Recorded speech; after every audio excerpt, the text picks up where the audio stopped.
Ladies and gentlemen, buckle up, because today we're diving into the life of one of Hollywood's most iconic figures, Al Pacino. At 84 years old, this man has given us some of the most unforgettable performances in cinema history. But behind the glitz and glamour, behind the Godfather's chilling stare, and Tony Montana's ruthless ambition, lies a story that's as heartbreaking as it is inspiring. This is not just a tale of fame and fortune. It's a story of loss, resilience, and a man who's still searching for meaning in the twilight of his life. So, grab your popcorn, because this is one story you won't want to miss. And hey, if you're enjoying this deep dive into Pacino's life, don't forget to hit that subscribe button, because trust me, you're not going to want to miss what's coming next. Let's rewind to April 25th, 1940, in East Harlem, New York City. This is where our story begins, with a little boy named Alfredo James Pacino. Born to Sicilian immigrants, Rosa and Salvatore Pacino, life wasn't exactly a walk in the park. When Al was just 2 years old, his father packed his bags and left for California, leaving Rosa to raise him alone in the South Bronx. And let me tell you, the Bronx in the 1940s and 50s was no picnic. It was tough, gritty, and unforgiving. But young Al found solace in the movies. His mother, Rosa, loved the cinema, and she often took him to the theater, where he would lose himself in the stories unfolding on the big screen. Little did he know, those moments would plant the seed for a lifelong passion. But life wasn't all movie magic. By the time he was 9, Al was already smoking. By 13, he was experimenting with marijuana. School? Not his thing. He was expelled multiple times before finally landing at the High School of Performing Arts. But even there, he didn't last long. At 17, after a heated argument with his mother about his future, he dropped out. No diploma, no job, no direction. He drifted through his teenage years, running with a crowd that was just as lost as he was. 3 of his closest friends, Cliffy, Bruce, and Pie, would later die from drug overdoses. Al could have easily gone down the same path, but something kept him going. That something was acting.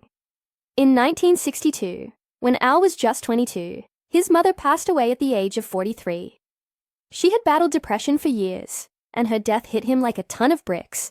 Just a year later, his grandfather, James, who had been like a father to him, also passed away. In the span of a year, Al lost the 2 most important people in his life. He later described that period as the lowest point of his life. He felt lost, like there was nothing left to hold on to.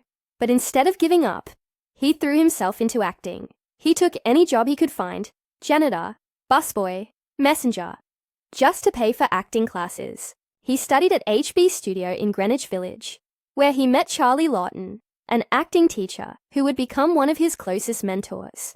But money was always tight. There were nights when he had nowhere to sleep, so he crashed on friends, couches, or even in theaters. It was a tough life, but Al was determined to make it. Fast forward to 1968, and Al Pacino's career was about to take a major turn. He starred in The Indian Wants the Bronx, an off-Broadway play that premiered at the Astor Place Theater in New York City. His portrayal of Murph, a violent yet deeply human character, caught the attention of critics and industry insiders alike. He won the Obie Award for Best Actor, and more importantly, he caught the eye of Martin Bregman, a man who would change his life forever. Bregman became his manager and helped him land some of his most iconic roles, including Michael Corleone in The Godfather. But let me tell you, getting that role wasn't easy. Paramount Pictures wanted a bankable star, someone like Jack Nicholson or Robert Redford. They didn't see Al as a leading man. But director Francis Ford Coppola saw something special in him. He fought tooth and nail to cast Al as Michael Corleone, and thank God he did. Al's performance was nothing short of legendary. That chilling stare during the restaurant assassination scene. Iconic.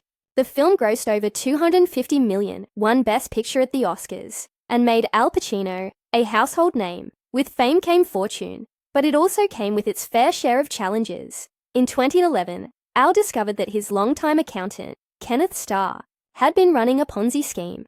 Overnight, Al lost $50 million. He went from being one of Hollywood's highest-paid actors to nearly broke. To make ends meet, he took on roles in films like Jack and Jill, 2011, which he later admitted he only did for the paycheck. But even in the face of financial ruin, Al never lost his passion for acting. He continued to work, taking on projects that challenged him and showcased his incredible talent. Al Pacino's personal life has been just as tumultuous as his career. He's had high-profile relationships with some of Hollywood's most beautiful women, including Diane Keaton, Beverly D'Angelo, and Kathleen Quinlan. But despite these relationships, he never married. In his 2024 memoir, Sonny Boy, he explained that he never saw marriage as something that would benefit his life. He even called it an entrance to the pain train. But that doesn't mean he hasn't experienced love. In 2023, at the age of 83, Al welcomed his fourth child, a son named Roman, with his 29-year-old girlfriend, Noor Al-Falah. The news shocked many, especially after reports surfaced that Al had requested a paternity test. But when the results confirmed that Roman was his, Al embraced fatherhood once again. At 84, Al Pacino is still working. He starred in House of Gucci, 2021, and has several upcoming projects, including Modi and The Ritual. He's also stepped behind the camera, directing films like Looking for Richard, 1996, and Chinese Coffee, 2000. But more than anything, Al Pacino is a storyteller. He spent his life exploring the human condition, bringing complex characters to life, and inspiring generations of actors. And through it all, he's remained true to himself. Flaws, struggles, and all. In 2020, Al faced a near-death experience when his heart stopped beating. Paramedics brought him back, but something changed forever. He became convinced that there is no afterlife, a belief he shared openly. At 84, Al Pacino is still active, still a father, and still reflecting on everything he's been through. He's lived a life full of highs and lows, triumphs and tragedies. But through it all, he's remained one of the most fascinating figures in Hollywood. So, what do you think? Is Al Pacino's life a tragedy or a triumph? Let me know in the comments below. And if you've made it this far, don't forget to hit that subscribe button and ring the notification bell. Because trust me, you don't want to miss the next chapter in this incredible story. Until next time, stay curious, stay engaged, and remember, life, just like Al Pacino's performances, is all about the layers beneath the surface.